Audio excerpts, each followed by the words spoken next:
আপনি কি ভাবছেন আপনি গর্ভবতী কিনা? আজকের ভিডিওতে জানাবো গর্ভাবস্থার প্রথম দিনের লক্ষণগুলো কিভাবে চিনবেন। প্রথম, মাসিক বন্ধ হওয়া। সবচেয়ে সাধারণ লক্ষণ হলো মাসিক বন্ধ হওয়া। যদি নিয়মিত মাসিক হঠাৎ বন্ধ হয়ে যায় তাহলে সেটা গর্ভধারণের প্রথম ইঙ্গিত হতে পারে।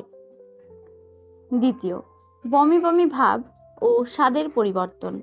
অনেকের সকালে বমি বমি লাগে, খাবারের গন্ধে অরুচি হয়, আবার কারো অদ্ভুত খাবারের প্রতি আকর্ষণ দেখা যায়। কিছু কিছু মানুষ টক, ঝাল এছাড়া চকলেটের প্রতি আরও আকর্ষিত হয়। তৃতীয়, ব্রেস্টের পরিবর্তন।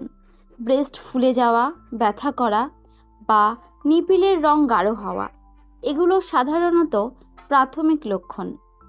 চতুর্থ, ক্লান্তি ও ঘুম ঘুম ভাব। হরমোনের কারণে শরীর ক্লান্ত লাগে এবং বেশি ঘুম পেতে পারে। পঞ্চম, হালকা রক্তস্রাব বা সাদা স্রাব। এটি হতে পারে, মানে শিশুটি জরায়ুতে তৈরি হয়েছে। ষষ্ঠ, প্রেগন্যান্সি টেস্ট। সবচেয়ে নির্ভরযোগ্য উপায় হলো প্রেগন্যান্সি টেস্ট কিট দিয়ে পরীক্ষা করা। সকালে প্রথম প্রস্রাব দিয়ে টেস্ট করলে ফল বেশি ভালো আসে। এই লক্ষণগুলো থাকলে আপনি আতঙ্কিত হবেন না। একজন ডক্টরের সঙ্গে অবশ্যই যোগাযোগ করুন এবং প্রয়োজনীয় পরীক্ষা করান। ভিডিওটি ভালো লাগলে লাইক, শেয়ার ও সাবস্ক্রাইব করতে ভুলবেন না। এমনই প্রেগন্যান্সি রিলেটেড ভিডিও পেতে আমার চ্যানেলটি আবারও সাবস্ক্রাইব করুন।